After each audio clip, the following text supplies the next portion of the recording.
Hello and welcome to Ag PhD. I'm Darren Hefty. And I'm Brian Hefty. Thanks for joining us.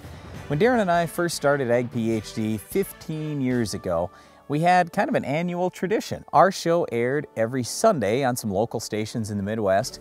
And so every year when it was Super Bowl time, we would have what we called Super Weed Sunday.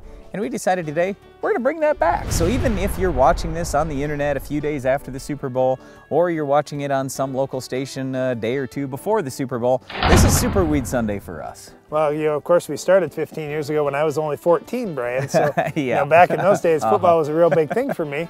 And one of the things that I always was bothered by is when we're trying to kill these super weeds out in the field is we had antagonism problems because we were mixing grass herbicides and broadleaf herbicides. And there's a number of different ways where actually two good things can work against us in the spray tank. We'll talk about that today. Well, when it comes to weed control, we talk a lot about corn and soybeans on Ag PhD, but we don't focus a lot on alfalfa. And we've had a number of alfalfa producers say, can you talk about alfalfa once? Tell us what we need to do there. So we're going to go through that today. I've also got a weed of the week that is the super weed, as Brian mentioned. That's coming up later in the show. And first, today's Farm Basics.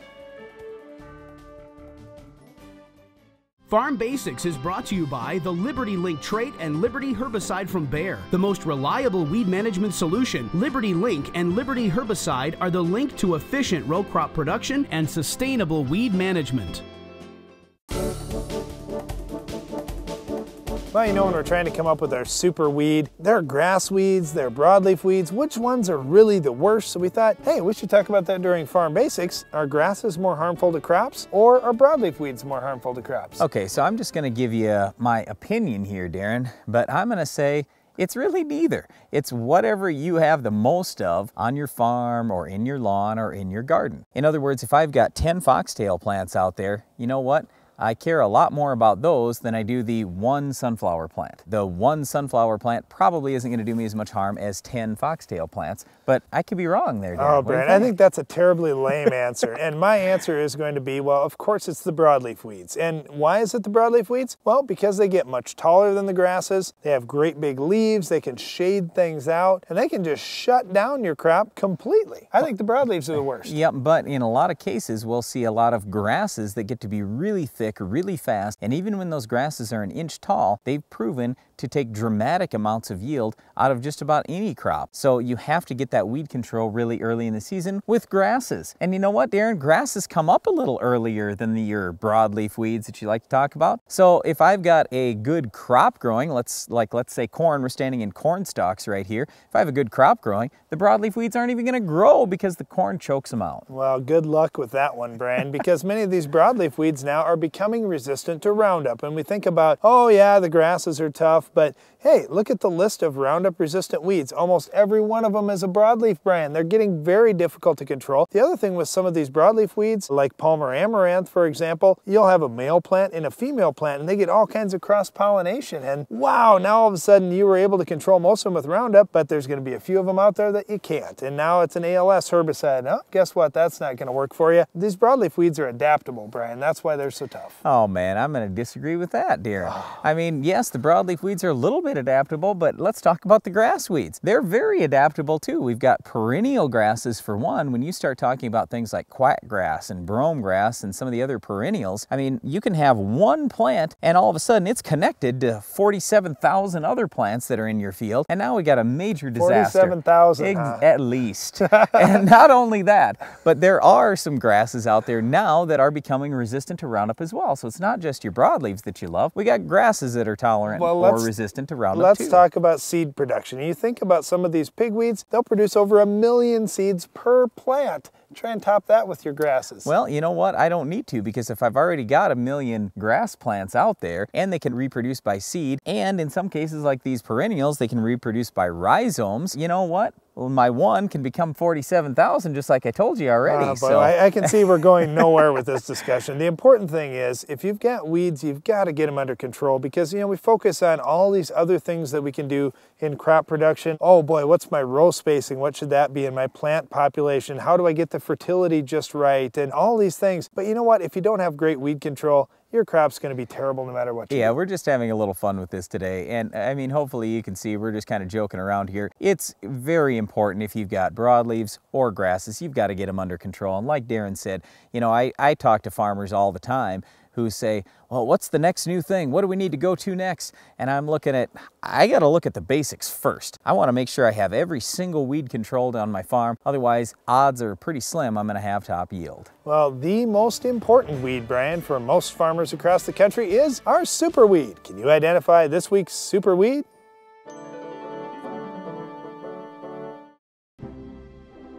You expect a lot from this seed. And as it grows through each stage of development, Agriculture Liquid Fertilizers is there, feeding your crop exactly what it needs when it needs it. So no matter how you fertilize, no matter when, AgroLiquid efficiently brings all the nutrients your crop needs for a great harvest. From 1 kernel in the ground to 600 on the ear. For better yields and better quality, Agriculture Liquid Fertilizers.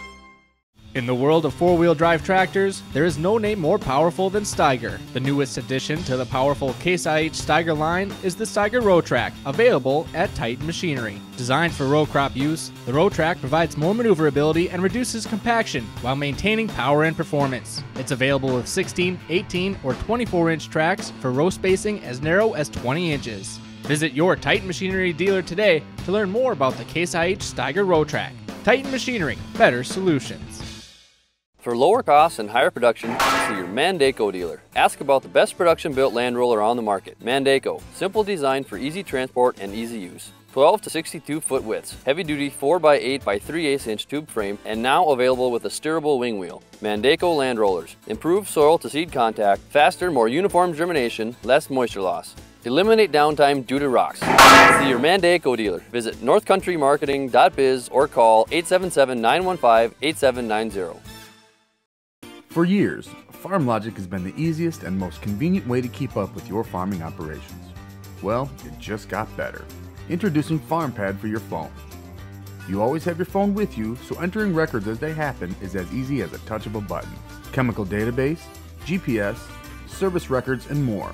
When you do it on the farm, save it on your phone and it's backed up forever. Call or visit farmlogic.com for a free trial and find out why FarmLogic is the best decision tool for the farm. Back in 1966, Advanced Drainage Systems, Inc. was the first company to start manufacturing plastic agricultural drainage pipe in the United States. And today, ADS continues our leadership with superior pipe production and service capabilities. Our roots are firmly entrenched in the agriculture industry, and we're committed to helping farmers grow their business. With 54 manufacturing plants and 24 distribution yards throughout the world, you can count on ADS and our green striped pipe to be there when you need us. Advanced Drainage Systems, the green striped pipe you can count on. Well, Brian, our next topic is something that, well, a few of our viewers say we have on this show, Brian. We have a little antagonism going on sometimes. No, we don't. We're just playing around. We're trying to have fun. But you know, honestly, we do talk a little bit about some of the disagreements that brothers will get into on the farm, because one's going to think one way, the other's going to think the other way. You got to talk through those things and figure out how you can work together. But unfortunately, we can't make our herbicides talk to each other sometimes. They are going to continue with antagonism just because they are chemically combined different. Well, and one of the things that I like to focus on is, let's just say that you're spraying conventional herbicides in your field and you've got a broadleaf herbicide and a grass herbicide, and you say, you know, man, I want to save a trip. I want to do this all in one pass. And we see it all the time in wheat, for example, where we'll mix a grass killer and a broadleaf killer. We'll go out and spray, and you know what? The broadleaves die, but the grasses don't. And what's happening is we've got some antagonism between the two products. But how is that antagonism occurring? There could be a number of different ways. So for example, if you put the products in the tank, the antagonism could occur right there, and the one product could in effect disintegrate the other product, for, you know, to put it into a simple term. Well, we see that a lot, like on dry beans or in soybeans, we'll spray Result. And you look at Result, it's Basagran, and it's a grass killer, that's Post. Well, if you mix those two ahead of time, all of a sudden that Basagran is going to decrease the ability of that Post to control weeds. In fact, they'll put an extra strong rate of Post in just because they know Basagran is going to wipe out some of the activity of some of that Post. So when they sell that product, they'll sell it in two separate containers so it doesn't get mixed until the last possible minute before you're going to spray, because they know there's going to be an issue.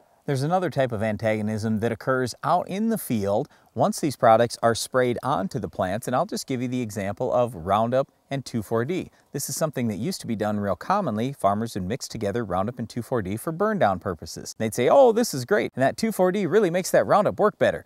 I'd say, I think you might want to check that out a little bit, because what we've always found is that you have worse control long term when you put Roundup together with 2,4-D. The reason why is antagonism. The 2,4-D gets into the plant and shuts it down so quick that the slow-moving Roundup cannot get all the way to every growing point and all through a big root system of a perennial plant. Well, okay, I'm glad you clarified that, Brian, at the end, because when we're talking about that antagonism with that particular mixture, we're talking about perennials. We're not doing as good as we would with just straight Roundup, because frankly, we're going to have 2,4-D and glyphosate pre-mixed coming up on crops, maybe even this spring. Okay, but it's not just perennials that I'm talking about. There are certain weeds that 2,4-D is not great on, and Roundup might be pretty good. Well, if 2,4-D is out there and shuts that plant down before the Roundup can really get to every growing point, you might not have as good a control as if you're spraying Roundup all by itself. All right, so we've established there are going to be different antagonisms out there that are going to happen, but how do you know when you're going to have one of these problems? And, you know, after you've sprayed and something didn't work, how do you know it was antagonism and not just a poor choice in herbicides to begin with? Well, it really comes down to studying the different products out there and working with a good agronomist, because a good agronomist is going to know these things and they're going to advise you up front. But sometimes what happens out in fields is you have weeds out there that you didn't think you had. And so you might go with a Roundup 2,4-D combination, for example, and everything's fine in 4 fields, but you've got one field where, hey, this one weed, boy, that didn't die. And that's antagonism. Well, you didn't know it in advance, you didn't talk to an agronomist about it, and now it just happened. So that's where you have to get the agronomist involved on the back side of things. So what I kind of always think about whenever I'm spraying a herbicide is, am I going to have any coverage? Is the company who made these 2 products, are they going to stand behind me on this or not? Well, and in the case of some of these grass and broadleaf herbicide tank mixes, in many cases they won't. They understand, hey, this isn't going to work. You've got to spray this in 2 passes. But it's us as farmers that say, wow, maybe we could save a whole lot of time here if we could just mix them together. Okay, so what you want to do is take a look on the product label and see if those things are labeled. But the other thing, to take it a step further, Darren, a lot of times they will cover you if you use a higher rate. So if you're going to put Roundup together with 2,4-D, what I will tell guys to do sometimes is put a lot higher dose of Roundup together with the 2,4-D to hopefully help overcome that and maybe get more Roundup into the growing points a little faster and things like that. And then it depends on weather conditions. It depends on spray adjuvants. I mean, there are a lot of things. That's a key one right there, is the spray adjuvants that you mix in, because sometimes if you're spraying straight with one product, they'll advise use this for the additive. And if you're spraying it in a tank mix, they'll say, okay, hold on, we can't use crop oil or methylated seed oil. Now we have to go with non-ionic surfactant or something that won't push that product in quite so fast. So really what it comes down to is, if you want to avoid antagonism, a lot of times you're going to have to make another trip across the field or pick a product that will kill all the different weeds that you're after, instead of having to put 2 different herbicides together in the same tank. Well, there's certainly a lot of things to think about whenever you're going to be spraying out in your fields, and antagonism is certainly one of those considerations. But another thing could be if you have our weed of the week. Have you identified our weed of the week? It's this year's super weed. Looking to maximize yield? Quick Roots is a microbial seed inoculant that allows the plant root to explore a greater volume of soil, the key to higher yields. Quick Roots continues to generate yield response on corn, soybeans, wheat, and more. Quick Roots is applied to the seed so the live microorganisms go right to work, enhancing seedling vigor, increasing the uptake of certain nutrients, including NPK, and expanding root volume. Maximize yield on your farm this season. Call TJ Technologies or your local dealer and get your Quick Roots today. There are more mouths to feed than ever before. What are farmers doing to meet the challenge? They're using agronomically designed equipment from Case IH. Our Quatrac technology, soil management, and planting systems are designed to foster a better growing environment that helps farmers maximize yield potential. And our deep understanding of agriculture is preparing them for the challenges ahead. Will you be ready? I'm ready. Go to caseih.com to learn more. You can't fill a barrel any fuller than its lowest stave, and your crops can't do any better than the nutrient that's in shortest supply. Your yield potential is only as good as the weakest nutrient in your fertilizer program. Give your crops more than just NPK. Prescription apply all the micronutrients your crop needs, each one customized for your crop's potential. MicroLink, linking yield to potential. Speed, strength, and efficiency make Capello corn heads a head above the rest. Built with polymer components that exceed industry standards, Capello corn heads continue to push the boundaries for maximizing grain retention while using less energy. Visit CapelloUSA.com and learn more about Capello's state-of-the-art chopping technology that cuts cleaner, allowing your horsepower to remain where it belongs, with your combine, so you can harvest faster in all weather conditions. Add to that an amazing folding feature, and it's clear to see why Capello is a head above the rest. Everything is better to the power of Nutrisphere N. Proven to shield against leaching, volatilization, and denitrification, Nutrisphere N Nitrogen Fertilizer Manager helps you maximize the efficiency of your nitrogen applications. In fact, research shows that in 184 corn trials, Nutrisphere N increases yields by an average of 13.2 bushels per acre. Do the math for yourself. Contact your local fertilizer dealer today and take your operation to the power of Nutrisphere N.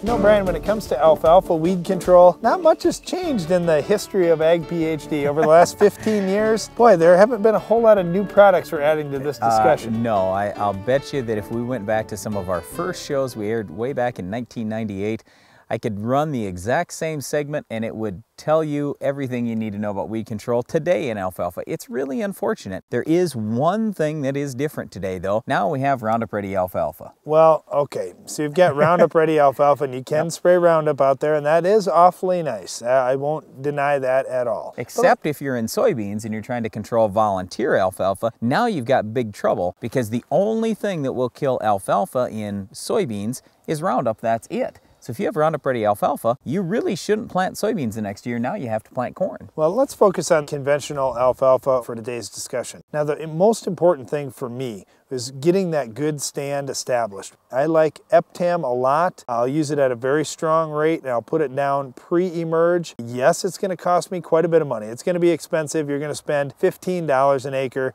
maybe a little more depending on where you're at and where you're getting your herbicide from. But a good strong rate of Eptam will get all the grass under control and a lot of the small-seeded broadleaves. The biggest problem with Eptam is it has to be double incorporated. It has very high vapor pressure, so don't even think about spraying Eptam on and then working it in even an hour later. Most of the product's going to be gone. Now, you could, instead of using Eptam, use a little bit of Treflan, Darren. Why would I not want to do that? Why would you do that? It's cheap. But again, you get the same issues as you do with Eptam. It's got a high vapor pressure. You got to work it in instantly. And your weed control isn't going to last as long. Plus, you could ding your alfalfa a little bit too. That's the most important thing. It could hurt that alfalfa stand. Alfalfa's worth a lot of money. You've got to get a great stand. So we strongly recommend starting with Eptam. But once you do that, now what? All right, well, in crop, you could use something like Pursuit Raptor. They've got the most broad spectrum coverage, but Bucktrol's been a nice option too. And for a lot of guys, they run into weeds, cockleburr, sunflower, velvet leaf, lamb's quarters. All those weeds, we do a nice job with Bucktrol. Now, some farmers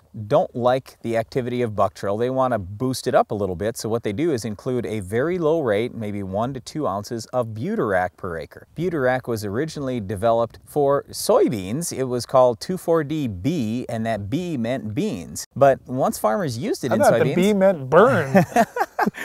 Yeah, well, it should have been D for disaster because that's basically what it was. They realized, oh, this isn't going to work in soybeans, but let's try it in alfalfa. What the heck? So they tried 1 to 2 ounces, and yeah, you can do it. I don't like to use it in alfalfa. I think there's too much burn, but some guys will use a little bit of Butirac. We didn't even mention grass killers post-emerge in alfalfa. So you could go out with Select Max or a number of other grass killers that are out there, and that'll do a really nice job post-emerge on grass as long as those grasses are annual grasses. If you have perennials like quackgrass, for example, all you can hope for is using the highest labeled rate of the herbicide and just getting suppression on quack. Unless, of course, you have Roundup Ready alfalfa, Brian, because then you can wipe out quackgrass or those tough perennial weeds. But when it comes to our super weed, we'll give you the answer to controlling it. Because not even Roundup might do it on this particular weed. It's coming up next.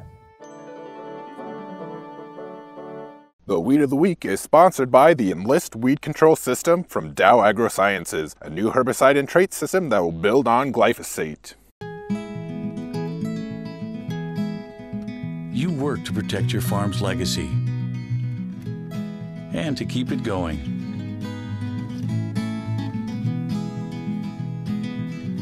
Introducing the Enlist Weed Control System, an advanced herbicide and trait system that will build on glyphosate for exceptional control of tough weeds. The next chapter begins.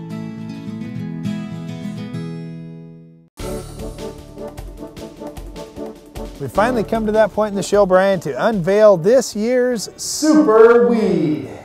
Now, again, going back in history, we used to do this every Super Bowl Sunday, and we just thought it was a nice thing to talk about every year. What is the worst weed problem that there is? And there's nothing, Darren, in my mind, that is a bigger weed issue in the United States today than water hemp. Well, some may dispute that a little bit, Brian, and say, oh, Palmer pigweed is worse than water hemp, and of course they're very close relatives. And it depends on where you're at in the country. Some people have more Palmer pigweed than they do water hemp, but let me tell you, water hemp is prolific, and it has absolutely taken over the upper Midwest. And here are the two reasons why I think it is the super weed, and we need to talk about it probably every year, Darren, and actually we should probably talk about this weed every show. It's that bad. Reason number one, it can put on over 1 million seeds per plant. Reason number two, it can grow up to 3 to 4 inches a day. So how do you get a worse weed than that? I don't think you do. It's pretty tough. The fortunate thing, Brian, is it's an annual weed, so if you're just starting to see some water hemp and you don't let it go to seed, you can hold it back quite a bit, but believe me, your neighbor probably has some.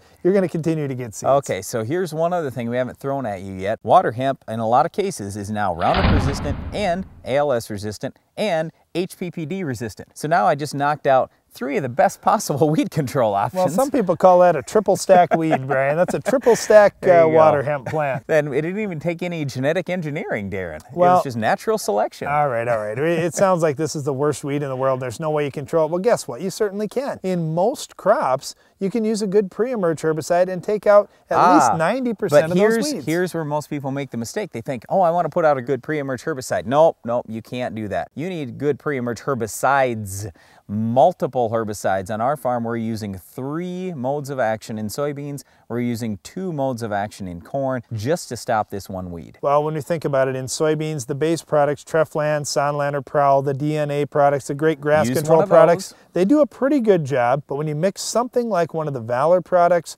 or one of the Authority products, use one of those. Yeah. Now, let's say you use Authority MTZ. Now you've got Authority, Sencor, and you've got your Treflan or Prowl or Sonland that you put on. Now you have 3 modes of action. And that's what we want to see you do. Post-emerge, you're going to have to go with something like Flexstar, which is okay, but it's not fantastic. Otherwise, Cobra would be your next best bet. In corn, we do have some good post-emerge options. I like Status the best. If your weeds aren't HPPD resistant, then you could use Callisto or Loudus or Impact. And with any of those post-emerge broadleaf choices in corn, we like to see the addition of a ½ pound of atrazine. It really does seem to improve the activity of all of those products. Okay, when you go to wheat, use Sharpen pre-emerge, but Prepare may have some activity depending on if your water hemp is ALS resistant or not, but Sharpen's by far the best. Now, post-emerge is where we run into some problems because Husky is the best, but Husky contains an HPPD product. So if your water hemp is not HPPD resistant, use Husky. If it is, well, then what are you going to do? Well, it's kind of tough because a lot of the add-on products, like the Addition products, well, they're all ALS as well, and they would normally do a good job on pigweeds. So then you're stuck with using old 2,4-D. Use some MCP out there in your wheat probably. It's going to ding your wheat most likely, but at least you can get water hemp under control. Well, actually, what guys will do is most likely mix some 2,4-D in with their wide match because the stinger in the wide match actually has a little activity on pigweed, but it's not fantastic. Well, once again, our super weed is water hemp. Do everything you can to stop this weed. That's all the time we have for today's Weed of the Week, but stay tuned. Iron Talk is coming up next. Iron Talk is brought to you by Case IH. What are farmers doing to feed the planet? They're using Quadtrac technology, soil management, and planting systems from Case IH to foster a better growing environment that maximizes yield potential. Visit caseih.com to be ready. Have you ever had to clean out a sprayer or a fertilizer tank because 2 or more products weren't compatible?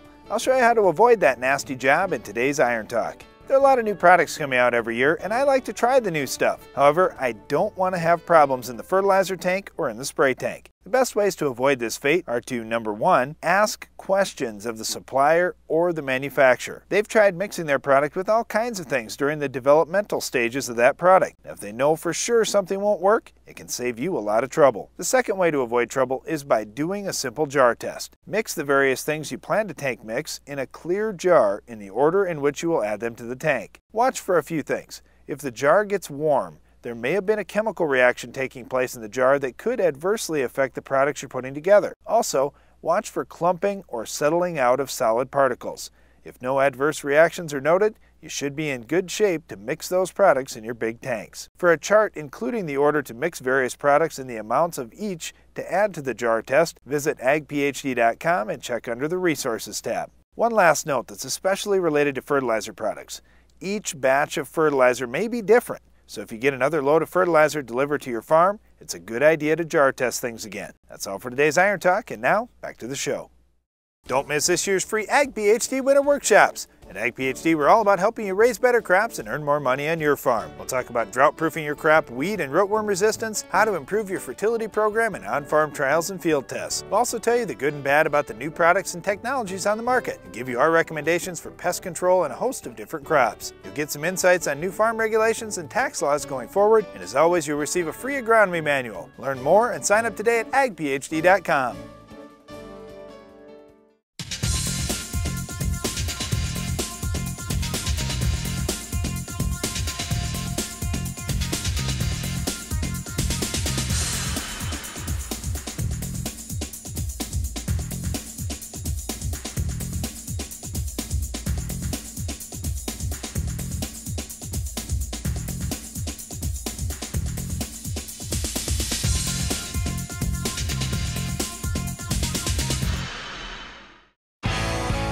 Advanced farming systems from Case IH helps producers be ready. Our precision farming solution is less complex and built right into our equipment.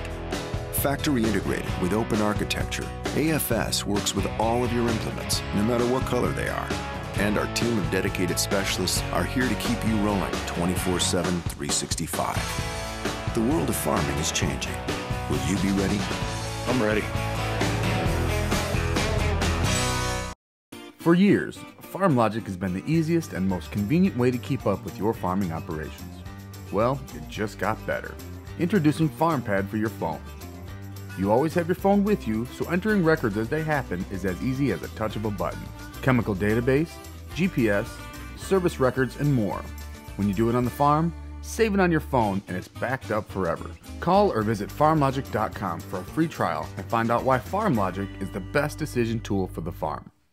For lower costs and higher production, Mandaco leads with versatility unmatched. Twister is the vertical tillage unit for no-till as well as conventional tillage. Twister's ease of maintenance is forgiving in rocks and has contour conformity equaling zero downtime. Our hydraulically adjusted coulter angles make residue management easier and less costly. Spring or fall, the Mandaco Twister vertical tillage unit is the new leader. See your Mandaco dealer. Visit northcountrymarketing.biz or call 877-915-8790. For lower costs and higher production, Mandaco leads with versatility unmatched. Twister is the vertical tillage unit for no-till as well as conventional tillage. Twister's ease of maintenance is forgiving in rocks and has contour conformity equaling zero downtime. Our hydraulically adjusted coulter angles make residue management easier and less costly. Spring or fall, the Mandaco Twister vertical tillage unit is the new leader. See your Mandaco dealer. Visit northcountrymarketing.biz or call 877-915-8790. Closed captioning for Ag PhD is sponsored by Norwood Sales. The all-new S-Cube commercial tender is the only tender on the market with poly tanks, giving you the capability to haul seed, fertilizer, water, or liquid fertilizer. Each cube can hold 300 units of seed, 2,000 gallons of liquid, or 300 cubic feet of fertilizer. Options include full functioning wireless remote, stainless steel conveyors, and self-contained hydraulics. Get yours today at Norwood Sales.